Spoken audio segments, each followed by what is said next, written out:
Welcome back to Girl of Recaps. Today I am going to explain a 2021 sci-fi comedy movie titled Don't Look Up. Spoilers ahead. Watch out and take care. Young astronomy PhD candidate Kate Dubyaski is working with a Subaru telescope in Michigan when she detects a comet passing close to Earth. Her advisor, Dr. Randall Mindy, commends her on her discovery and, after naming the comet after her, they compute its trajectory, reaching the conclusion that the comet will collide with Earth in 6 months and, due to its immense size, it will lead to global extinction. In a state of alarm, they contact NASA to notify them of this finding, and the head of Planetary Defense Coordination Office, Dr. Teddy Oglethorpe, instructs them to travel to D.C. for a meeting with the president regarding this matter, which is now deemed confidential. They arrive at the White House early in the morning and are left waiting the entire day without receiving any communication from the president, who is focusing on managing a scandal involving one of her candidates. Kate and Randall are sent to spend a night in a hotel, where they call their loved ones and try to find solace in their voices without being able to disclose what is happening.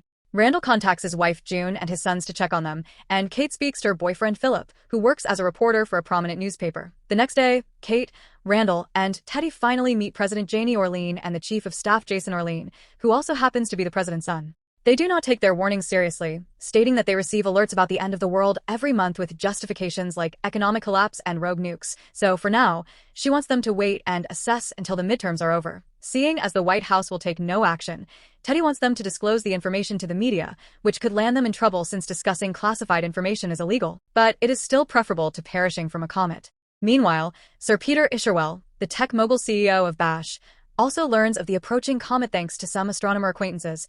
Philip arranges an interview with the New York Herald for Kate and Randall. They agree to publish their story, especially after verifying the data with other scientists and hearing that the White House denies ever meeting them. However, they first want them to appear on the morning talk show The Daily Rip, hosted by Brie Eventy and Jack Brummer. The hosts don't take them seriously either, thinking they must keep bad news light. Kate loses her composure, becoming enraged on camera and highlighting the terrifying nature of the situation before storming out. Randall does remain to complete the interview, and after they finish, Brie invites him to have drinks with her later. Subsequently, the New York Herald's marketing team presents the results of their presentation. The singer who spoke before them about her breakup received more mentions on social media. Kate has become a meme as an irate woman, and Randall is perceived as exceptionally attractive for a scientist, but their message is largely ignored. The newspaper decides to withdraw their support, citing that NASA claims the data is insufficient, but they soon discover that the head of NASA, who isn't even a true astronomer, is a donor to the president and is operating under her agenda. To complicate matters further, Philip exploits Kate's viral moment by publishing an article about their past relationship, which she interprets as a breakup, and Randall can't keep himself away from social media, engaging in arguments with anyone who questions his scientific expertise and conspiracy theorists. When the president finds herself embroiled in a larger scandal involving some intimate photographs of her private areas, she dispatches the FBI to summon Kate, Randall, and Teddy back to her office and apologizes for previously disregarding them. Kate quickly realizes that they are doing this merely because they are worried about losing the midterms, but she agrees to assist nonetheless, as stopping the comet remains the top priority. The president makes a national announcement, revealing that the comet is indeed real and that they have a strategy to destroy it. They will launch a spacecraft capable of striking the comet with nuclear weapons. Despite Randall's belief that this mission should be controlled remotely, Janie opts to appoint General Benedict Drask to pilot the spacecraft, as she believes having a heroic figure represent their plan will help the public handle the news. Janie and Randall start appearing on various TV shows and magazine covers as the event gains widespread attention online, finally receiving the recognition it merits. After a return appearance on The Daily Rip, Randall and Brie end up spending the night together, while Teddy and Kate engage in debates with comet skeptics on a conservative program. The day of the launch arrives, and the event is broadcast worldwide. The spacecraft successfully lifts off, but General Drask's microphone is quickly silenced due to his repeatedly making extremely prejudiced comments on camera. Everyone is prepared to celebrate the imminent removal of the comet, but when Isherwell arrives and confers privately with the president, they are stunned to learn that the spacecraft is returning. Janie has aborted the mission a few hours later, while the world is still trying to comprehend what occurred. Randall is appointed as chief science advisor to the White House and summoned to an emergency cabinet meeting, leaving Teddy and Kate behind.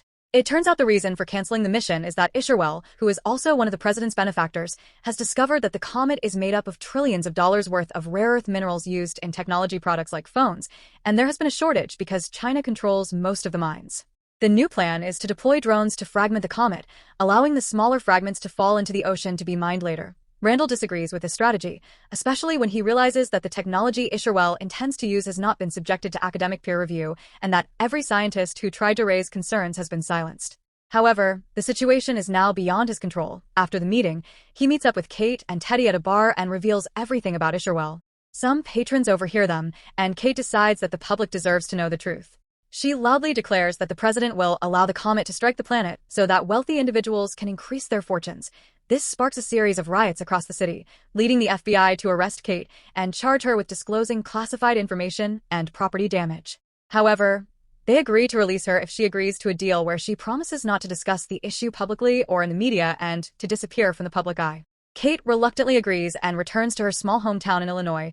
Reintegrating into her old life proves challenging, as her parents refuse to take her back because they support the government and don't want any perceived traitors in their home. She starts working as a cashier at a supermarket, where she meets Yule and his friends, who admire her and invite her to socialize with them. After discovering that they have been pilfering from the store and deciding to overlook it since she no longer cares given the impending end of the world, Kate agrees to join them, eventually starting a relationship with Yule. Meanwhile, Randall continues to work for the president, believing it is the only way he can contribute to helping the planet in some manner, and is involved in an ongoing affair with Bree. This situation backfires when, one evening, they return to their hotel room and find June there, waiting to surprise her husband. Randall does not even apologize, just tries to come up with some excuses, so June throws his pill bottles at him before leaving for good.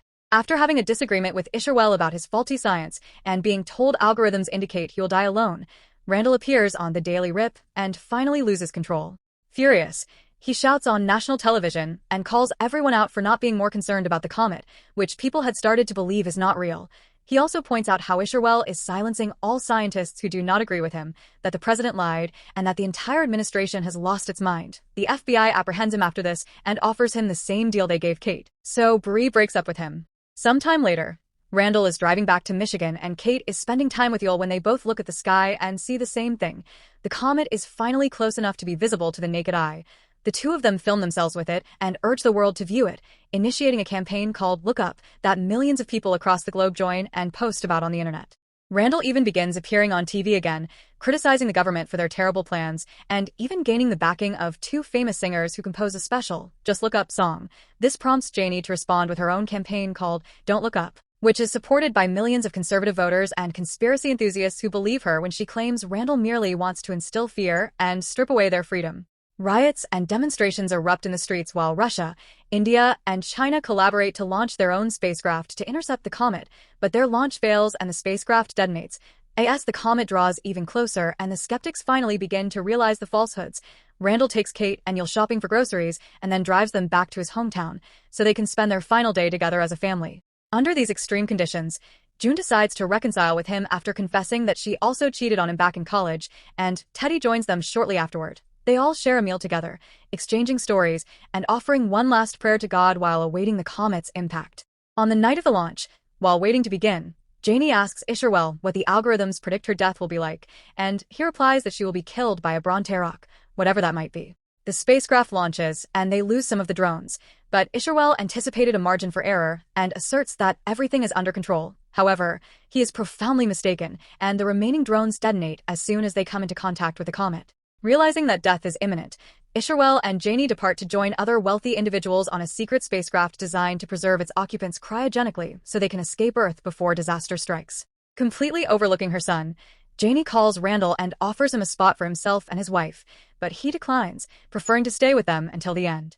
People around the world hold onto their loved ones as the comet strikes Earth and obliterates life as we know it. The only survivor to emerge from the devastation is Jason, who immediately celebrates his survival by taking a selfie.